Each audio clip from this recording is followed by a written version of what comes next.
네, 이항영의 월가을입니다. 이항영 위원님, 안녕하십니까? 네, 안녕하세요. 네, 어제 저희가 미국 경제 굉장히 탄탄하다라고 했잖아요. 네네. 아니, 고금리에도 불구하고 이렇게 실적들도 잘 나오고 물가도 높은데 사람들이 지갑도 잘 열고 있고. 네. 참 금리 인하에 대한 고심이 있을 수밖에 없겠습니다. 네, 오늘 예. 그런 관련해서 두 개 정도 우리가 네네. 좀 검토해 볼 필요가 있겠습니다. 네. 간단히 먼저 말씀드리면 오늘 결국 제롬 파월 의장이 약간 표현은 그렇지만 약간 변심을 확인해 준 거 아닙니까? 이제 더 계속해서 고금리가 조금 더 이어질 수 있다는 걸 다시 그렇죠. 한번 강력히 시사했습니다. 물론 캐나다 경제와 관련된 얘기해서 언급한 데서 나왔는데요. 그러면서 고용 시장 예상보다 조금 더 좋다 얘기했거든요. 그러니까 결국 금리가 지금 그렇게 세 번 내리지 않을 수도 있다는 걸 강력히 시사했다라고 보셔야 되겠고요. 앞서 바르스 앵커께서 말씀하신 게 바로 그것은 IMF에서 또 글로벌 경제 전망을 했는데요. 글로벌 경제 전망 자체도 올려놨고요. 미국 경제가 상당히 다른 나라에 비해서 아웃퍼포먼하고 있다는 얘기를 했고요. 사실 더 무서운 것 중에 하나가 우리가 다루지 않아서 그렇죠. 그 정확히 영어 표현을 보면 푸어 컨트리, 약간 부진한 나라들 있지 않습니까? 그쪽은 더 어렵다는 얘기했고요. 또 하나가 AI와 관련돼서 격차가 벌어질 수 있다는 상당히 무시무시한 얘기를 IMF에서 수선했기 때문에 여러분들 우리 주식하시는 분들도 좀 냉정하게 어느 나라, 어느 지역이 더 좋아지는지를 좀 냉정히 보시면서 볼 필요가 일단 있어 보입니다. 네, 자 그러면 오늘의 인사이트 주제를 열어보도록 하겠습니다. 금리 상승이 주식시장에 미치는 영향, 자 고금리 장기화, 이 부분을 좀 살펴보면 되겠죠? 우리 어떤 전략 펼치면 되겠습니까? 네, 맞습니다. 금리 상승이 주식시장에 미치는 영향, 물론 많은 분들이 다들 알고 계시지만 오늘 다시 한번 약간 정리를 해드릴 필요가 있어 보입니다. 그리고 이게 단순하게 끝날 일이 아니기 때문에 조금 생각을 국내 주식 하실 때 여러분 참고해서 좀 보시면 좋을 것 같아서 한번 정리해드리겠는데요.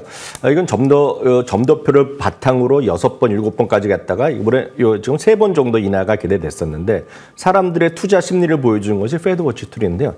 지금 이렇게 이 상황에서 보면 금년에 한 번 내지 2번밖에 금리 인하가 없을 수 있다는 얘기를 원래 강력히 3번이었었죠? 예상이 작년 말만 해도? 네, 그 정도가 일단 보여주고 있다라고 보셔야 되겠고요. 심지어는 금리 인하가 없을 수도 있다라는 그런 분석까지 일부 나오고 있습니다. 지난주에만 말씀드렸다시피 전 재무장관이죠. 레리 서머스 장관은 물론 가능성이 크지 않지만 다음번 FOMC에서 오히려 금리 올릴 수도 있다라는 얘기까지 할 정도로요. 금리에 대한 이 고금리가 상당히 지속될 수 있다는데 지금 여러분들 주목을 하셔야 될 것 같습니다. 그러면 도대체 이 금리가 주시장에 어떤 영향을 미칠지에 관한 건데요.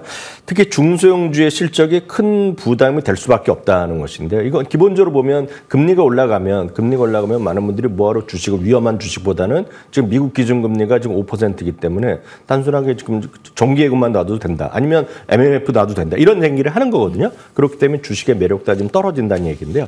그것을 대형주와 미국에서도 대형주와 소형주 여러 가지 기준이 있지만 S&P 500이 대형주고요. 그 안에서 S&P 600은 900등부터 1500등에서 중소형주인데요. 약간 어려운 얘기 말씀드리면 이걸 가장 쉽게 얘기하는 것이 이자 보상 배율, 한국말로요. 아니면 이자 보상 비율이라고 표현하는데요. 이것은 단순하게 금융 비용 대비 얼마만큼 영업이익이 넘는다는 것인데요. 상대적으로 아래쪽으로 갈수록 계속 낮아지고 있습니다. 그것은 금융 비용 대비 이익이 준 생각보다 크지 않다는 얘기예요. 그 금융 비용 분모가 커지기 때문에 낮아지는 건데 이게 빠른 속도로 지금 소형주가 내려오고 있다는 것입니다. 물론 대형주도 내려오지만 소형주가 더 커지고 있기 때문에 바로 여기서도 중소형주가 불리하다고 보셔야 되겠고요. 똑같은 논리로 선진국과 중진국 그리고 개발도상국의 차이도 이런 그림을 여러분들이 상상해서 이해하시면 좋을 것 같습니다.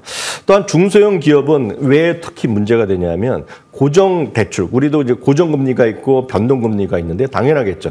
삼성전자까지 돈이 많은 기업은 돈을 꿔주지 못해서 난리 아닙니까? 그러다 보니 고정 비용이 고정 이자가 많은데 약간 중소형 기업들은 변동금리가 많다는 겁니다. 변동금리가 많다는 것 자체는 그만큼 금리에 노출될 수 있는 환경이 커지는데 미국도 마찬가지입니다. S&P 500 기업은 소위 변동금리에 대한 부채가 상대적으로 44%나 차지한다는 얘기고요.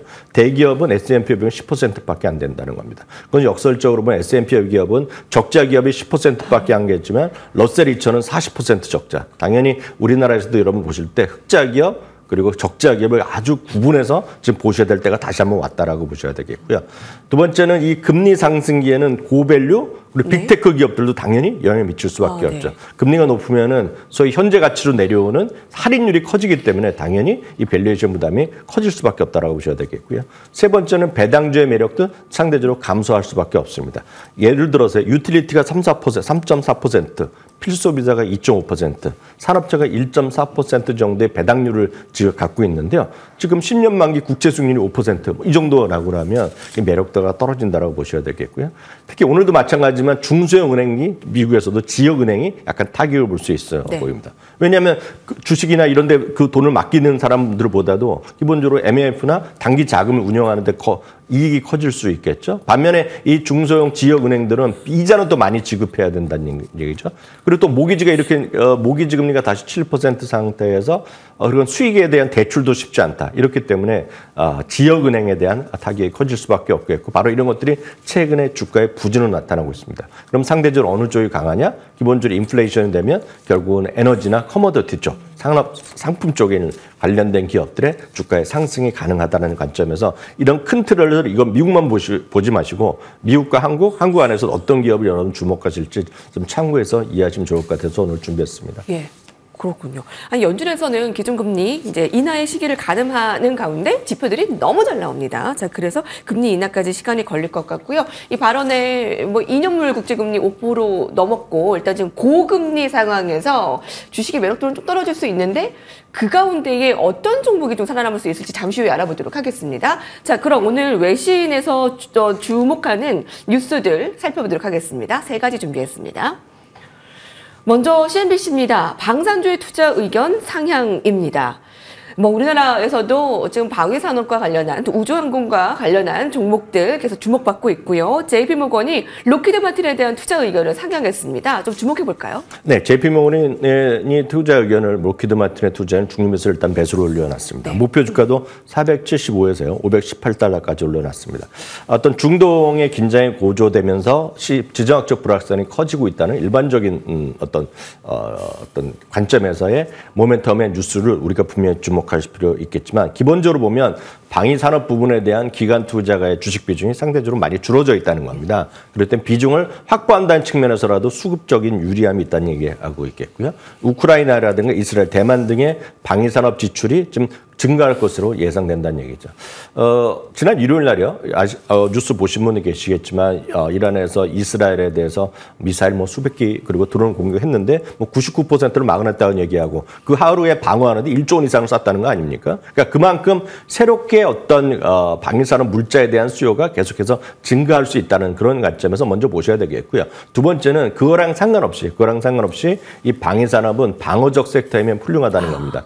이게 기술주와 같이 엄청 폭증하는 성장주는 아니지만 전 세계적으로 6에서 7%까지 꾸준히 매년 성장하는 그런 관점이라고 보셔야 되겠고요. 특히 주목하셔야 될 것이 미국을 비롯해서 올해 주요 국가들의 시기에서 대선이 이루어지는 날이기 때문에 대선할 때마다 많은 출마하는 그런 사람들이 여러분 다 느끼시겠지만 우리는 국방력을 줄이겠다고 얘기하는 사람은 없거든요. 국방력을 계속 강화한다는 측면. 그런 게서 계속 뉴스의 모멘텀이 살아있다는 측면에서 로키드 마틴도 한번 관심 갖고 보시면 좋을 것 같고요. 그보다는 오히려 방위산업을 전체적으로 갖고 있는 우주항 포함한 ITA라는 ETF가 상대적으로 변동성이 덜할 수 있기 때문에 일반 투자가들도 한번 주목해서 스터디해 보시면 좋을 것 같습니다. 아, 네네네. 로키드 마틴도 좋지만 그 안에서 이제 방산주가 좀 들어있는 방어적인 포트폴리오의 ETF도 괜찮다라는 네. 말씀이시네요. 네, 맞습니다. 예. 자, 중동의 긴장 구조의 지정학적 불확실성 촉발 그와 관련한 미국의 방산주 한번 살펴봤습니다. 로키드 마틴 투자 의견이 475달러에서 518달러로 대폭 상향했습니다. 자, 다음 헤드라인 살펴보시죠.